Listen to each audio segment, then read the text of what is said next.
Байдулла Омаралиев Ош шаарындагы Валентина Терешкова атындагы мектеп-интернатынын 8-класстын окуучусу. Манас дүйнөсүнө 6-класстан баштап аралашып, Манастын бала чагынан бой тартканга чейинки 3 окуясын жатка билет. Мен 6-класстан баштап Манас айтканга кызыкканмын. Себеби мектепте балдарда Манас айтышат эле, ошолорду көрүп кызыккам. Жана мен көптөгөн сыйлыктарым бар, дипломдорум, сертификат грамоталарым бар Манас боюнча. Жакында ушул жайкы каникулдун башталышында 15 июнда Бишкекке барып, республикалык кара сынакка катышып келдим.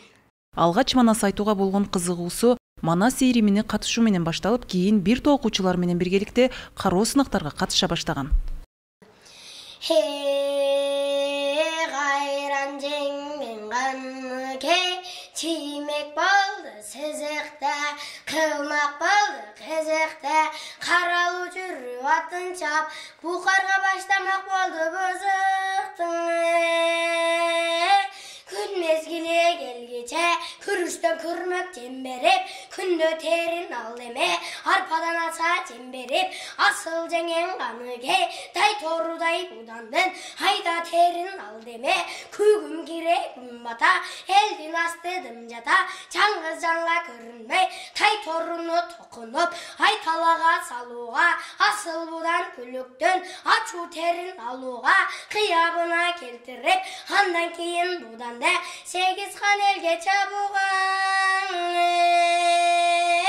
Тоодой болгон ганы кей, тай торудай будандын, көйкөлүп турган көкүлөр, көк жибек менен түйдеме, кулпонган сыйда куйругун, кушай менен түйдеме, эки кулаш чоң чылбыр, узунун тандап тактеме, окора түйгөн ак нокта, тай торуга чак нокта, бышыгын тандап каттеме, ичкенин жолун төтөлөп, букардагы 8 хандын алдынан, тай торусун жетелеп, өйдө төмен карабай, өлөмүн деп санабай, чебекчи болду сызыкты, атына бир атылса, көрсөтмөк гана болду кызыктың. Аста сүйлөп сабылып, эне келеп жалынып, чоңдугу тоодой карыям, кадырма кыргыз элимден, айдалыма мингезеп, ала келген улуям, беренене кулак сал, айланайын энекем, өзүңдө менин берекем, элибиз элден кем эмес, атыбыз аттан кем эмес, жашы менен карысын, көрүп келдим баарысын, сынап келдим акмалап, бууданынын баарысын, бакты баштан тайбаса, аба кемдин тайтору, бере койбос намысын, согулайын энеке, төлгө кылып торунда, анык болду чабышым, бел байлаган белим жок, белге чапсам тайтору, бел серип сүрөп алуучу, белгилүү кыргыз элим жок, кимдер каалап койчу экен, мендей жасыр катынды, төлгөгө чаап көрөйүн, тайтор тулпар атымды, чаба турган тайтору, кетмен туяк тең сору, керен жердин малеле, чыгып калса тайтору, букарга кызык салайын, батаңды берчи энеке, падыша атам алдына, эркекче болуп барайын, дубаңды менден аяба, үмүткөр болгон балаңга, медерим менин энекем, каршылык кылбай кайгырбай, батаңды бергин энекем, акбай биче чыйырды, барпайып колун көтөрүп, күрсө жөтөлүп. Каарманыбыз Манас эпосундагы окуялардын арасынан Саякбай Каралаевдин вариантында айтылган Каникейдин тайторуну чапканын мыктылап жаттап, таамай сүрөттөө менен айтып келет. Көтөрүп зарыйлай, атып кеткен Манасты, кол көкөр деп тагыйлай, ажыбай бакай эки кат, арка бойлу колдой көр, айланайын жараткан, Каныкей ишин оңдой көр, алама чубар эгизем, жесириңе көзүң сал, сыргак серек теңизеп, кайга тулган жеңеңде, кансыратпай сүрүп ал, ишин теңир оңдочу, жесириңни колдочу, үмүткөр болгон байкушта, жер каратып койбочу, о Каныкей кулундум, тилекти Кудай берсинче, телпирип турган жесирден торусу чыгып келсинче, тилекти Кудай берсинче, ушу турган тайторуң байгеге чыгып келсинче, капаңды атың ачсынче, санаңды атың бассынче, кайрыңды калың жазсынче, телпирип турган жесирден торусу чыгып келсинче, каралуу катын ганы кей, чыйырдан баталып, санага маталып, букарды көздөй аттанды, тай торусун жетелеп, касабасы калкылдап, жабды ыргынын баарысы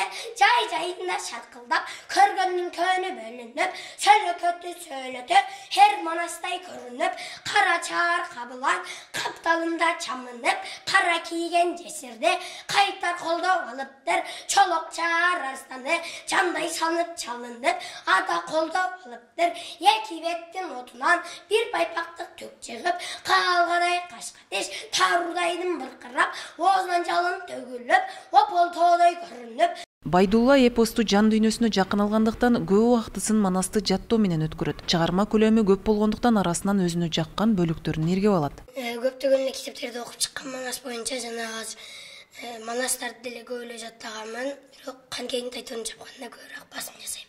Окуучунун ар бир ийгилигинин артында устаты болот. Байдуллага шык жөндөм берип, эпос тууралуу маалымат берген мугалиме Фатима Коңурбай кызы. Ал манас эпосу окуучуларды мекенчиликке тарбиялоого тийгизген таасири эбегейсиз экендигин баса белгилеп, төмөнкүлөргө токтолду. Манас ириминде буга чейин биздин окуучулар мына ал жерде сүрөттөрдө турат. Ошо Кеңешбек уулу Акылбек, Жалал Байыш деген окуучуларым Кытайга чейин барып, ошо Жусуп Мамайга чейин жолугуп келишкен. Андан кийин ошо кийинки окуучуларым ошо Байтуллалар. Байтулладан башка дагы 20 окуучум бар азыр манас айткан. Анан ошонун ичинен ошо Байтулла шаардык конкурсунда ошо Ош шаардык мэриясы тарабынан уюштурулган кароо сынакка катышып, ошо 6 окуучу катыштырдым эле. Ошонун ичинен 2 ардак грамотасы менен катышуучу болуп сыйланды. Анан Байтулла 2-нчи орунга ээ болуп, сыналгы менен сыйланды. Андан кийин мына шаардык мектептер арасында фестиваль болуп, ошо фестивалга анан баягы Ырысбай Исаков агайыбыз жетектеп келип, ошонун жетегинде ошо фестивалда катышып, шаардан астыңкы орундукка жетишип, анан республикалык кароо сынакка барып катышып келди. Мунун өзгөчөлүгү баягындай тез кабыл алуусунда, анан баягы бир карап эле баягы өзү ошо манас эпосун баягы айтып кете алат да. Ошону карап туруп анан зиректигине, ошо баягындай айтканда сразу эле мындай зирек болуп эле тез кабыл алса жакшы да. Алдыда максаттарыбыз көп. Мына Байтулла менен азыр Кудай кааласа 4 декабрь манас күнүнө карата ошо кароо сынактарга дагы катышабыз деп даярдыктарды көрүп жатабыз. Окуучулар манас эпосун окуу менен биргеликте замандан заман өтүп, жер бетинде кыргыз жашап турганча манас эпосу жашай бере турганына тарбияланышат. Манасчылардын өрнөктүү өмүрлөрүнөн үлгү алышат. Эпостон үзүндүнү көркөм жатка айтып, аткаруу чеберчилик өсөт, руханий байлыктарга азыктанат. Ушул манас эпосун окуу менен балдарга үйрөтсөк болот. Ушу балдарыбыз көбүрөөк китеп окуса, кыргыздын арктуулугун, кыргыздын салтын, кыргыздын тарыхын, деги эле кыргыздын басып өткөн жолун ушул манас аркылуу үйрөнүп колго алат деген ишендим. Манас эпосун жайылтуу боюнча буюрса алдыда дагы бир топ иш-чаралар уюштурулат деп ойлойбуз. Буга чейин ушул манас таануу кароосуна гана болуп жүргөн болсо, мындан ары дагы бир топ иш-чаралар кошумчаланат деген ойдобуз.